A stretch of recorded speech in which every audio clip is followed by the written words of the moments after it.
Episode के शुरुआत में प्रिंस गेंसब्रो पहुंच जाता है और वहाँ उसे फ्लोकी मिलता है अपनी सेना के साथ। प्रिंस कहता है, क्या तुम ऐसे ही अपने मेहमानों का स्वागत करते हो? फ्लोकी कहता है, मैं माफ़ी चाहता हूँ, हम जोम्स वाइकिंग्स को एक गलत खबर मिली थी। प्रिंस कहता है, किंग्सवेन को बता दो कि मैं शाम को उनसे मिलने वाला हूँ, और वो वहाँ से चले आता है। अगले सीन में प्रिंस कहीं जा रहा होता है और कहता है, सभी मेरी बात ध्यान से सुनो, हम अभी हमला नहीं कर सकते। मेरे पास इस फौज में ज़्यादा साथी नहीं है। अगर हमने अभी हमला कर दिया तो वो हमें देशद्रोही घोषित कर देंगे। हमें तैयारी करने के लिए समय चाहिए। थोरकिल, तुमने उन्हें एक बार धोखा दिया है, पर अब भी तुम उनके बीच काफ़ी मशहूर हो। सभी फौज के लीडर्स के साथ समय बिताओ और उनके साथ अच्छे संबंध बनाओ। थोरकिल कहता है, मतलब तुम कह रहे हो कि जाओ जितना मर्जी खाओ पियो और तुम उसके पैसे भरोगे? प्रिंस कहता है, हाँ, जब तक कि तुम बाकी लीडर्स को बुला ना लो, अब जाओ। थोरकिल कहता है, क्या बढ़िया ऑर्डर है, मैं बहुत खुश हूँ कि मैं तुम्हारा फॉलोअर बना, और वो वहाँ से चले आता है।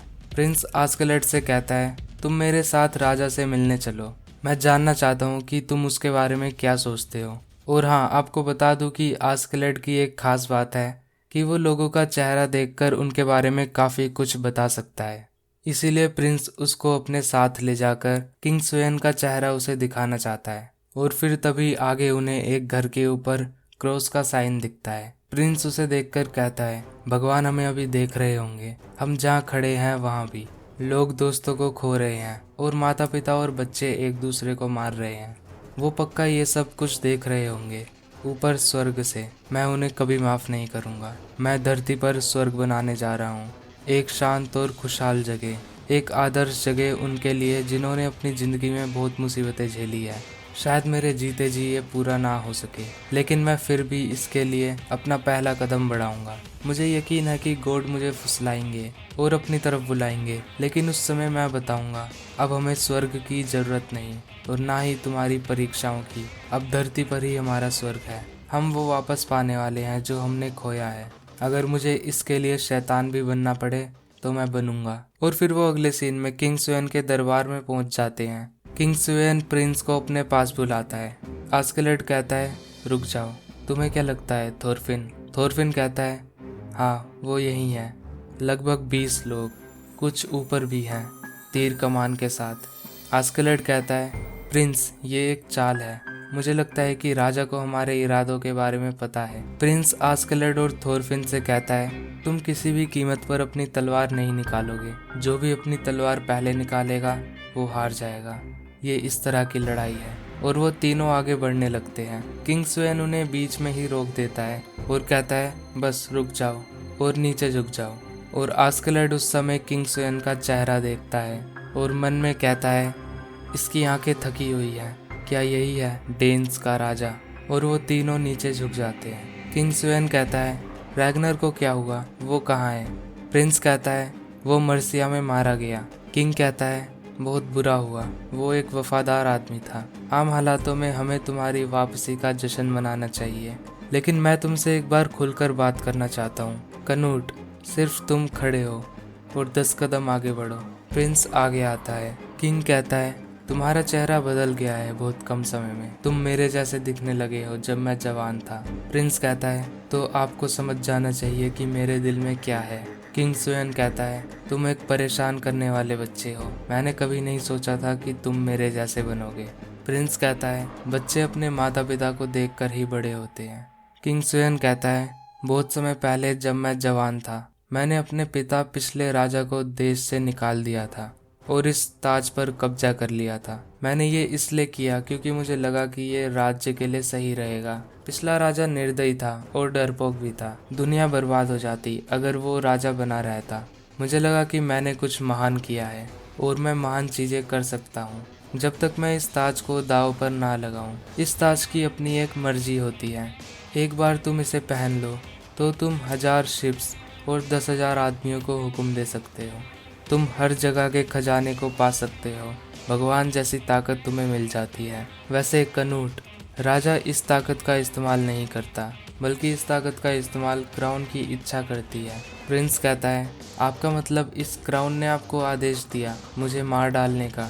किंग्सवेन कहता है, सिर्फ 2 चीज़ें हैं जो क्राउन राजा को करने को कहता है, ये उसे अपनी ताकत को इस्तेमाल करने को कहता है और उसे बढ़ाने को भी कहता है।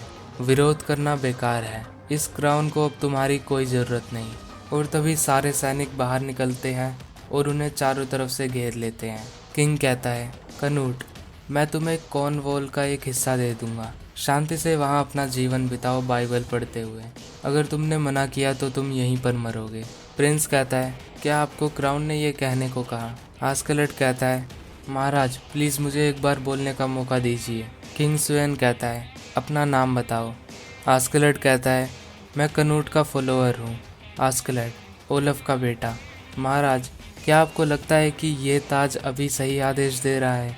प्रिंस कनूट ने थोरकिल और उसकी फौज को लंदन से छीन लिया है। अगर आप इंग्लैंड के राजा बन जाते हो तो लंदन के पास हार मानने के अलावा कोई रास्ता नहीं बचेगा। लंदन की सारी धन संपत्ति आपकी हो जाएगी। प्रिंस कनूट ही हैं जिन्होंने वो महान कामयाबी के लिए खुद मेहनत करी।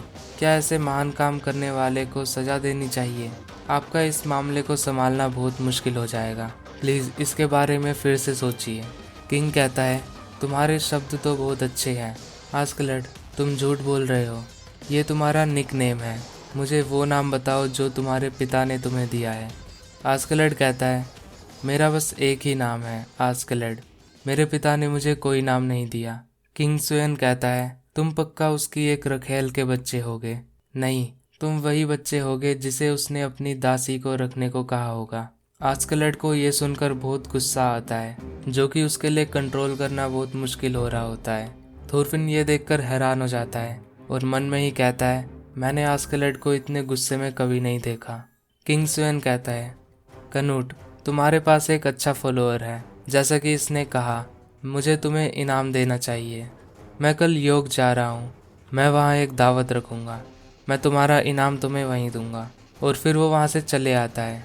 प्रिंस कहता है, किंग स्वेन बस क्राउन का एक नौकर है। क्राउन की पावर, मैं उसे दिखाऊंगा कि क्राउन की पावर का कैसे इस्तेमाल करते हैं। और फिर दूसरी तरफ हमें किंग स्वेन को दिखाया जाता है, जो कि मन में ही कहता है, आस्कलट, मुझे उससे सावधान रहना चाहिए। और फिर अगले सीन में थोरकिल और बाकी सब जश्न मना रहे होते हैं। वहाँ पर एक बंदा होता है जो कि बहुत ज़्यादा वाइन पी जाता है, 57 गिलास। थोरकिल कहता है, ओए तूने बहुत पी ली है, कौन है तू? मैंने तो तुझे यहाँ नहीं बुलाया। वो कहता है, क्या तुम मुझे भूल गए? मैं प्रीस्ट हूँ।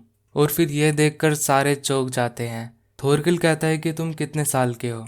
वो बताता है कि मैं सिर्फ 23 साल का हूँ। और फिर प्रिंस को दिखाया जाता है। प्रिंस कहता है, तो तुम्हें क्या लगता है कि तुम राजा को मार सकते हो?